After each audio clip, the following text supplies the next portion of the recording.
नमस्कार दोस्तों, स्वागत है आपका अपने चैनल पर।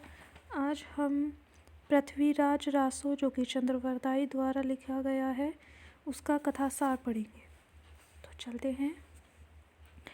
पृथ्वीराज रासो की कथा सामंती जीवन के वैभव एवं विलास की कथा है। इसकी शुरुआत में दिखाया गया है कि विभिन्न राजपूत राजाओं और सामंतों में किस प्रकार शत्रुता और मतभेद कायम है। पृथ्वीराज रासो अजमेर के राजा सोमेश्वर का पुत्र था और इसकी माँ दिल्ली के तोमर राजा अनंगपाल की बेटी थी। राजा अनंगपाल की दूसरी बेटी का विवाह कन्नौज के राजा विजयपाल से हुआ था और जयचंद इन्हीं का पुत्र था।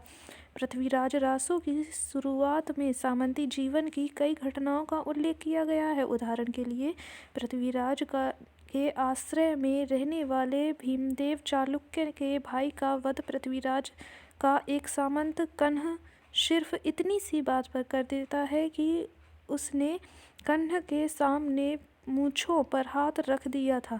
दंड स्वरूप पृथ्वीराज ने उन्हें कन्ह को आँखों पर पट्टी बंधवा दी, किंतु क्रोधित भीमदेव ने पृथ्वीराज से शत्रुता मोल ली। भीमदेव ने अपनी पत्नी मंदोदरी की बहन इच्छिनी से विवाह का दबाव बनाया, जिसे अनुचित मानकर इच्छिनी ने पिता एवं भाई ने पृथ्वीराज के पास इच्छिनी के विवाह का प्रस्ताव भेज दिया। परिणाम स्वरूप पृथ्वीराज एवं भीमसेन में प्रचंड युद्ध हुआ, जिसमें भी विजयी होकर पृथ्वीराज ने इच्छिनी से विवाह किया। दूसरी ओर शिशुव्रता नामक राजकुमारी की कथा भी इसमें आती है, जिसमें विवाह करने हेतु जयचंद का भतीजा अत्यंत उत्सुक था, किंतु एक हंस ने शशिव्रता को पृथ्वीराज की कहानी सुनाई तो वह पृथ्वीराज पर अनुरक्त हो गई। उसने पृथ्वीराज और जयचंद्र के मध्य कटुता बढ़ी। इसी बीच सामंती जीवन की क्रूरता प्रस्तुत करती हुई एक घटना घटती है। पृथ्वीराज को पता चलता है कि उसका योग्य मंत्री कैमास एक दासी पर अनुरक्त है। वह जानकर उसे इतना क्षोभ हुआ कि उसने रात में छिपकर कैमास का वध कर दिया। चंद्रवरदाई ने इतनी छोटी सी भूल पर अपने योग्य मंत्री को खो देने के लिए पृथ्वीराज को बहुत खटकारा हुआ। इसी बीच जयचंद की बेटी संयोजिता की पृथ्वीराज पर अनुरक्त हो जाती है। कई ज्योतिषियों एवं हितैषियों के मना करने के बावजूद पृथ्वीराज तय करता है कि यह संयोगिता को लेकर आएगा।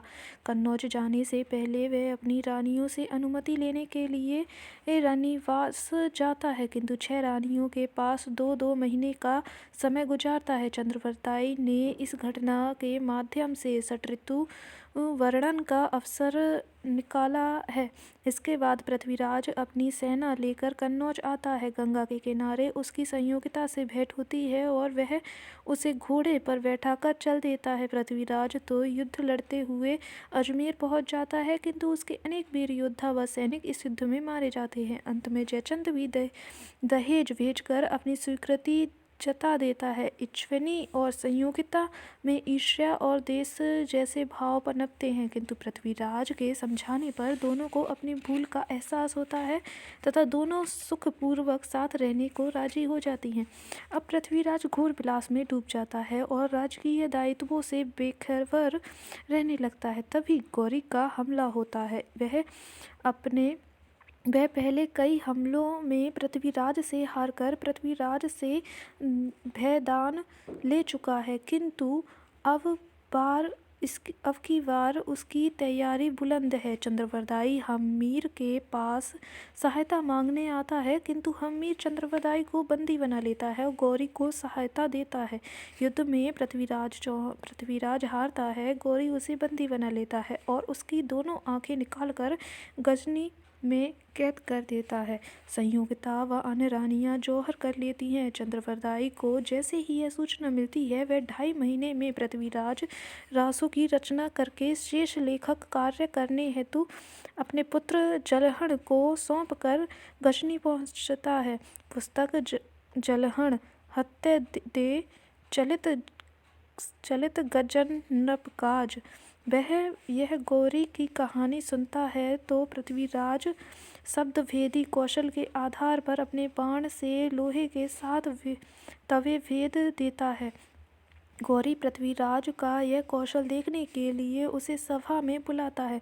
वहाँ चंद के इस संकेत पर कि 4 बांस 24 गज अंगुल अष्ट प्रमाण ता ऊपर सुल्तान है मत चूके चौहान, पृथ्वीराज अचूक वार करता है और गौरी की मौत हो जाती है। इसके बाद दोनों मित्र पृथ्वीराज और चंद्रवदाई एक दूसरे को कटार मारकर प्राण लीला समाप्त कर देते हैं। ध्यानपूर्वक देखें तो पृथ्वीराज रासों के भीतर त्रासदी की अंतर्धारा बहती हुई नजर आती है, जो रचना के अंतिम हिस्से के प्रत्यक्ष हो उठती है। जब पृथ्वीराज गौरी को कैद में है तो उसे अपनी भूल का एहसास होता है। उसे लगता है कि उसने बिना पर्याप्त कारणों के कन्हद जैसे योग्य सामंत और कैमास जैसे युक्त मंत्री को दंडित करके खुद को कमजोर किया है। उसे यह भी ध्यान आता है कि वह और उसके अन्य सामंत यश लिप्सा व स्त्री लिप्सा के कारण अपनी शक्ति व दायित्वों से दूर होते गए। पृथ्वीराज की चिंतन प्रक्रिया में आने वाला एक वाक्य खंड निराधार आधार करतार तू ही इस त्रासदी को बेहद मार्मिक बना देता है, क्योंकि जो राजा कभी किसी के सामने झुकता न था, आज वह निराधार होकर ईश्वर की कृपा पर निर्भर है।